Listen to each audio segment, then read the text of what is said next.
ladies and gentlemen, we need to talk about what is happening with the banks, with credit cards, and with the new global financial payment system. I've been covering extensively on the channel about what the banks are doing, about the banking system, how your money isn't safe in the banks, but today we're going to talk about what is happening with the credit card companies now. Because people, this is leading up to something massive that is going to change the whole global financial system. So it's definitely time to pay attention and prepare for what is coming. So everyone, exactly what is happening with your credit card and with credit card companies? Let's have a look. Look at this, everyone. Visa and MasterCard prepared to raise credit card fees. Now you may think, what? Raising fees? Not a big deal, right? Wrong, everyone. Let's dig a bit deeper. Listen to this. The Visa and MasterCard fees increases will apply to many online consumer credit card purchases, according to a document seen by the Journal and people familiar with the matter. But more merchants have started charging consumers extra when they pay with credit card. The ability to accept card payments helped businesses push through the pandemic, Visa and MasterCard said. Well,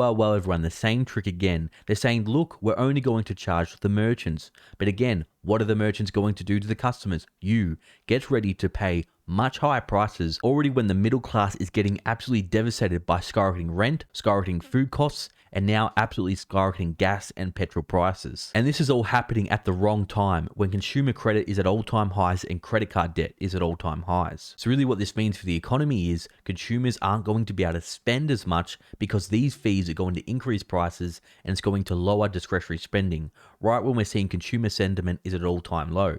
And for us investors, while we have to pay attention for this, because if people spend less, companies' revenues fall, then that means stock prices are going to fall lower as well. But wait, there's more happening. Look at this, everyone. US credit cards in Russia, and then there were none. And while you may think this is a good thing, what's making me uneasy is we're starting to see the global financial payment system weaponized, and they're also freezing people's bank accounts that have the wrong opinion or the wrong political opinion. And I'm starting to get worried if all of a sudden my bank accounts could get shut off like that if I say something wrong or post something wrong on social media. Listen to this. Earlier today, we announced that we are suspending all operations in Russia. As a result, globally issued American Express cards will no longer work at merchants or ATMs in Russia. Additionally, cards issued locally in Russia by Russian banks will no longer work outside of the country on American Express global network. We are also suspending all business operation in Belarus. Now again, I got no issue with this. If it can stop the war, I'm all for it. But by kicking Russia off SWIFT, by cancelling all these bank accounts and credit cards, this is giving the rise to another payment system that could maybe one day rival the almighty US dollar. Look what's happening now, everyone. What is UnionPay, China alternative to Visa and MasterCard, is a controversial new lifeline for Russians as Western sanctions bite. Now, something I think we can all agree on is it's very unfortunate for the Russian people that don't want this war. They're getting absolutely devastated. They're now facing hyperinflation. Their currency is becoming worthless. They can't get their money out of the bank. And for many people, this is not their fault. But of course, this is giving opportunity and rise to China's new global payment systems. Listen to this. As big international companies pull out, Russians won't be left completely in the cold. China's UnionPay is emerging as a payment workaround for Russian citizens as sanctions bite, helping cement Russia's shift away from Western-led systems